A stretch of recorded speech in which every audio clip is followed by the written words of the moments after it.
This time on 585 Garage, we see the real New York. We take my car out to the country, we see some beautiful scenery, we drive down some beautiful roads. They're nice and twisty. We blow some fireballs out of the exhaust. We do some donuts, we do some burnouts, and you can check all that out now.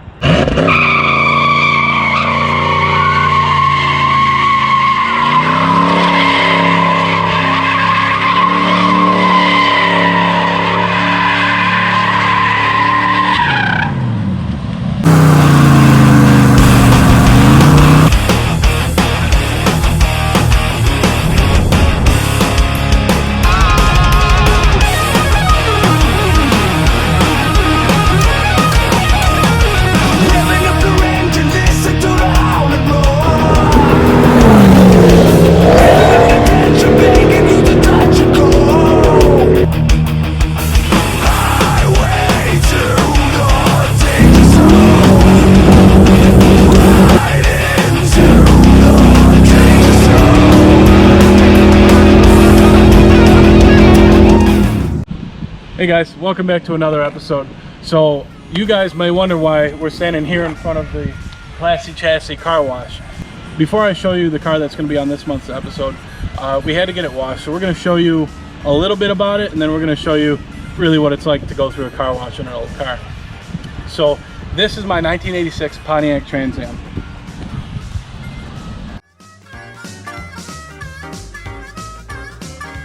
So what makes this car so special to me is that this is like my first hot rod. I was 18 when I bought it, and I'm much older than that now. However, it's kind of been my tried and true the whole time I've been, into cars. It's the first car that I ever really got to wrenching on myself. It's the first clutch I blew up, first transmission I blew up, first motor I've hurt, first rear end that I've had to swap, and a whole bunch of stuff beyond that. And we'll go into all that stuff later. But in the meantime, this thing's pretty dirty. It's really not as clean as I like to keep it. So we're gonna go through the car wash, and I figured I'd kind of show you guys a little bit what it's like to go through the car wash in a car with T-tops that are 34 years old. So it'll be kind of interesting, and I might take a second shower here today. So I'll catch up with you guys in the car. We're just about to go through the car wash here, and I'm just about... Hey, I got a question. Yeah, what's up? Why are you wearing a mustache? Did you lose a bet? Yeah, why? No reason. Oh, that was weird. So that was my cameraman slash director slash best friend Cody. So I'm gonna go ahead and get this thing started, and we're gonna go through the car wash. There she goes.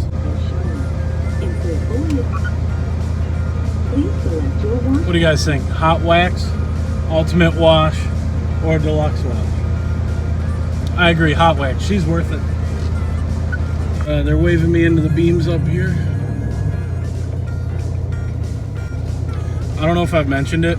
It's summer, and it feels like it's about 85 outside, and it's awfully hot in here. I'm sure you can see that I'm getting awfully wet. Here it comes.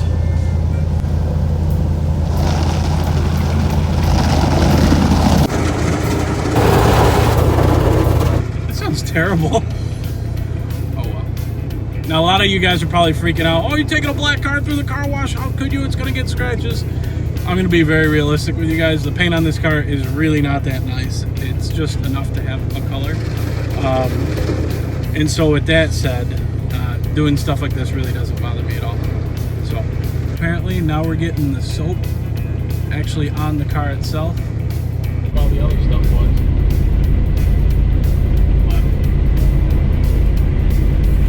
It's gonna look cool.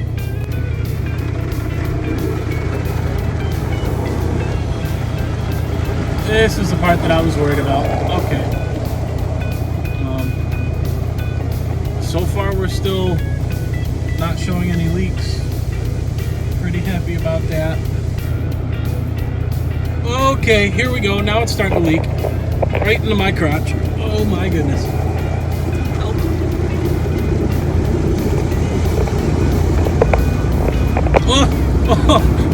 Oh no! Oh no, no, no, no. Alright, so only my crotch has gotten wet, and and my center console lid here, which isn't bad. I expected much worse. That's telling me to leave, so we're gonna roll the windows down and we're gonna get the hell out of here.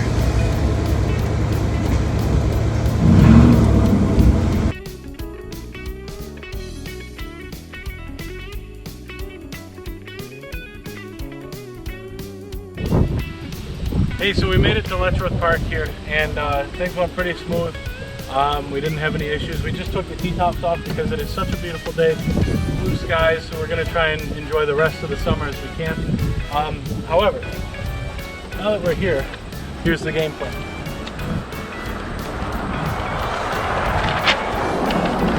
So the park here is quite large, and we've only made it to there, and we've driven probably about 5 minutes. So we decided that today's episode is going to be driving the entire length of the park and exploring all of the roads that we can drive on. And I think that'll be a pretty cool deal because I haven't done that, and I've lived probably about 40 minutes from this park my entire life. So we're going to check that out, and I think it'll be pretty cool.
Oh, I don't know if you guys can see, there's some hawks down there.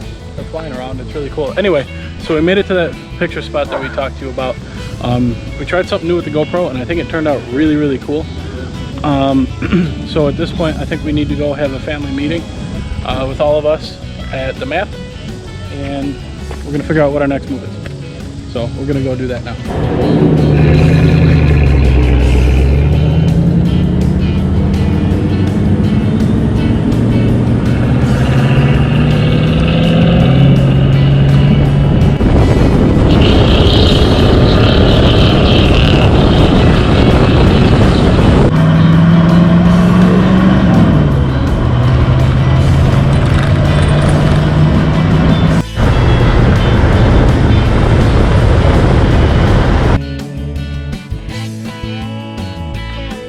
So we just made it to this Gordu, I don't know how you pronounce that, outlook, and it's pretty outlooky.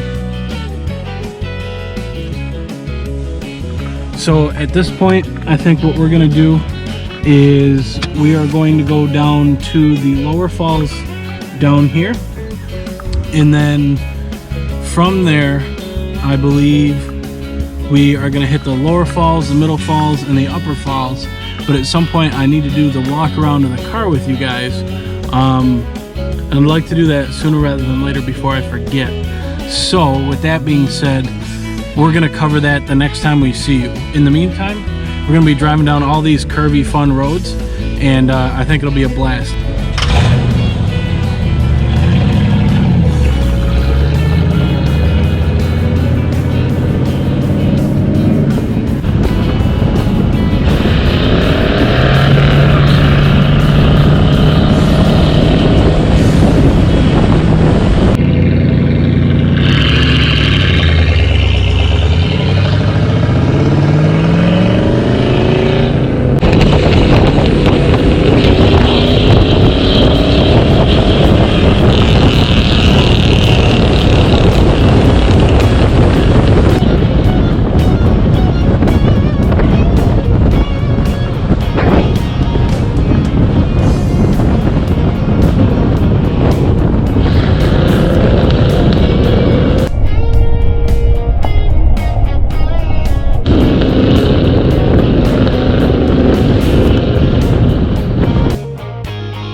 So once again, this is my 1986 Pontiac Trans-Am. We got to kind of a nice place here where there was shade, so I figured I'd run through it with you guys. So originally from the factory, this car was a 4-barrel car, which is kind of rare. I didn't know a lot of this stuff until actually after I bought it. When I bought it, I was actually looking for a Camaro and saw the car on Craigslist in the spring of 2014.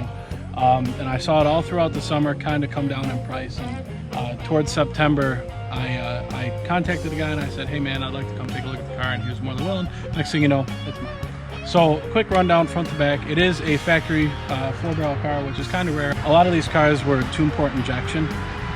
So with that being said, having the 4-barrel right from the factory was really cool. It was a quadra-jet. In fact, I'll show you under the hood. Some things that had happened before I got it. Somebody had hacked the wiring together, which was a little inconvenient for me. And it had a quadra-jet on it, and somebody had already swapped a intake off of a 350. You'll see that here, it's painted orange. Since then, I've put a Holley 750 on it, which is a little big. However, I do expect to put a bigger engine in it at some point, so I'm expecting to be able to grow with that. And as well as I had to put a little bit more economical air cleaner in there. Not all the work is done really well. In fact, a lot of work on this car has been really rushed. Just, you know, trying to get it done in a timely fashion, being able to take it to car shows, cruise-ins, whatever the case may be. So another thing that I did to the car, and you can zoom in right up there, is I did put a line lock on there. A lot of people also call them roll controls. What it does is it holds the brake pressure in the front brake calipers and allows you to do a burnout without having to use all 4 corners of the brakes on the car, so that way you're not wearing out your rears for no reason. Along with that, it also has an MSD drop-in ready-to-run distributor and 6AL2 box in it, which is really nice. And the reason I went with the 6AL2 is it has 2 rev limiters. That's what the 2 stands for. And it's got a primary and a secondary. The secondary I wired to the clutch pedal, so the car actually has launch control or 2-step, however you guys want to take that. So when I've got the clutch in, I think I've got it set for about 3,500 RPM now. And then when I take the clutch out, it's set to about $5,000, which is all this car wants to run at anyways. So up front, that's pretty much all I did. Another thing that I did do actually up front is I did put factory fans out of a 4th gen Camaro in here. And that's the one thing that I really did that makes this car run cool, and really without it giving me any problems, especially on hot days. So from there, let's go to the front wheels. So actually all the wheels, but in particular the fronts. It's kind of hard to see here, but to fit these wheels on with this back spacing, I have to run a 2-inch spacer. Now, a lot of people on the internet will tell you that that's not good, you shouldn't do that, this and that. Honestly, if you're not putting a ton of power through the spacers, I think you'll be fine. I've had these on the car for 6 years. I bought really expensive ones, but at the end of the day, I don't want any of your keyboard warriors kind of hitting me up saying, oh, you shouldn't run this, you shouldn't do that. I took my own risk. If you want to do it, cool. If it's not going to work for you, don't do it. So that is an upgrade that I do have on the car. I do have wheels from a C5 Corvette. Going to the middle of the car, I guess you could say, I have done 4th gen seats out of I think it was out of a Firebird. And I also have a 4th gen center console in the car as well, if you want to take a look at that real quick.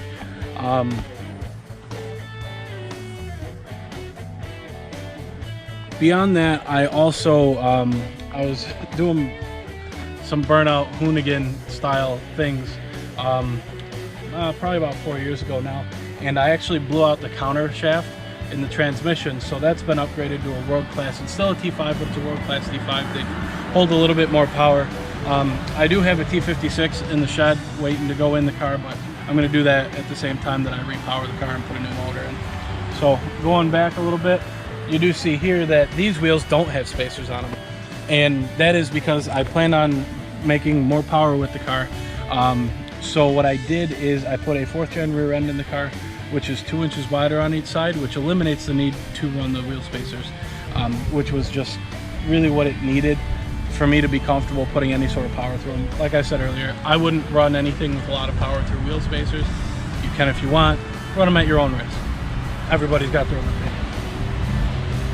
Then walking around in the back of the car, out of the same car that I got the rear end from, I also took the Borla exhaust. This is exhaust for an LS1 Camaro, and honestly, it sounds pretty good on the car. And it's just been kind of a peach. The car's relatively straight, you know, it's not perfect, it's got its issues. It's 34 years old, but you know, it turns heads everywhere I go. And the nice thing is just the T-tops. You have so much air, but then you're not that guy in the convertible. And let's be honest, we've all seen that guy. He's maybe middle-aged, he's got a couple buttons undone in his Corvette, he's got the top down, he's listening to, I don't know, the Eagles, maybe. You know, and he's just got his hamburger meat and his 2 chains hanging out in his convertible vet, and let's be honest, nobody wants to be that guy. So that's one reason why I went with the T-tops over buying a convertible or a hard top. You know, it's missing a couple pieces. One thing though that is really super cool about this car, and I had a problem with them earlier this year, and I didn't actually fix it, they just started working out of nowhere. The lights still work. A lot of these cars, the motors have gone bad and they don't work the way they should. So that's just one thing I got really lucky with. So there's kind of our little walk around of the car, and we're going to continue on the road. We've got some waterfalls to check out. We have the rest of the road to go do, and then we got to have dinner, and then we're going to come and drive the road all the way back up into Leicester. We're going to see a buddy of ours, and I think that's where I'm going to maybe light these meats up on fire. So we'll catch up with you guys kind of here and there along the ride, but I think a lot of this is just going to be, you know, kind of music and the car going down some really curvy roads. So it'll be a good time. So we'll catch up with you guys then.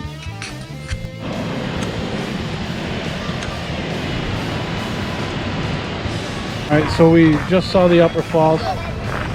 So at this point, I think what we're gonna do is continue driving to the end of the road, and then we're gonna turn around and go all the way back and then find something to eat for dinner. And we're gonna stop into my buddy's house and then do some burnouts. And we're gonna smoke some tires. So that'll be a good time. We will catch up with you guys on the road.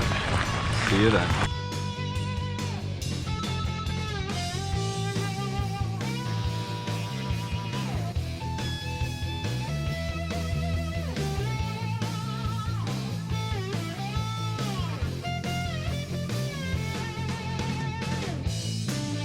So we made it to the end of the park. That orange fence down there, I don't know if you can see it. That's the end of the park. So we made it. We're happy with that. We haven't had any problems with the Trans-Am here. So what we're gonna do is, we're all hungry. It's like, what is it, 4:30 or so? We're gonna run the whole road all the way back up to the top where we came in, and I think we're gonna try and find something to eat, and then we're gonna go visit my buddy. So that'll be a pretty cool thing. So I'm gonna set this thing to a time lapse. This thing should be pretty cool going up all these windy roads. So we'll catch up with you guys probably at dinner time.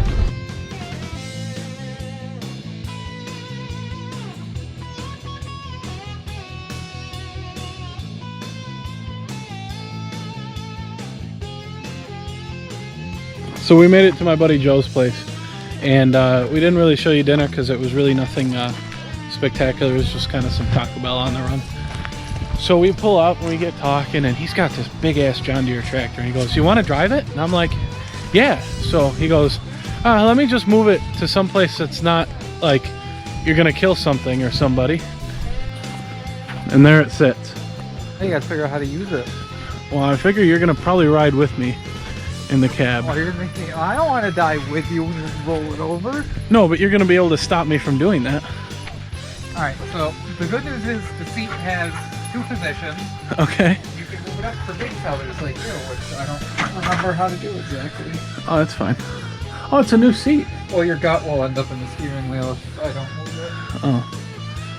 It's got a seatbelt. I feel safe. So it came off a Buick, you can have it. So now what you got, you go key here. Yep. This starts like a car. Okay. Clutch pedal. Mm-hmm. Brake pedals over there.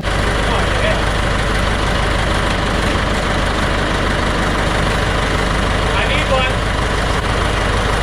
Where's the punch grab? It feels awfully high. All the way at the top. Oh God. I'm gonna try low gear. Oh yeah. I'm driving a tractor. Oh, let me make second. Oh yeah. Second gear, baby.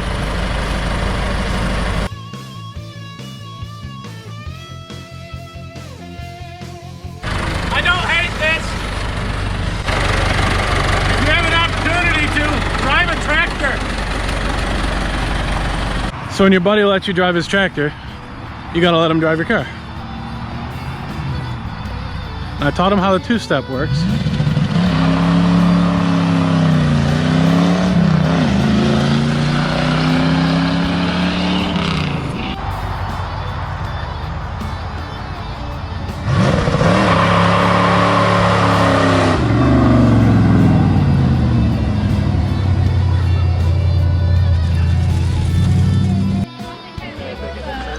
How is it? I want an axle that's not fragile like glass. That's a 10-bolt. Yeah, but it's a 4th gen 10 volt. Yeah. And it's definitely a 305. Yeah, but it's gutless for what it is. It moved. I tried racing a Hellcat.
Oh my god, look at the mustache. Oh my god, oh my god, oh my god, it's so perfect. It's not bad. It's how I mess with Joe on a daily basis. We had a lot of time to do a take right there. And you missed it playing with my mustache. We realized that the park is actually quite large.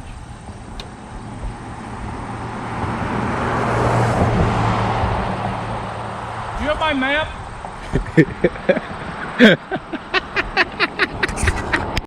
In fact, I'm going to put the GoPro on the front of Cody's truck, who's right there.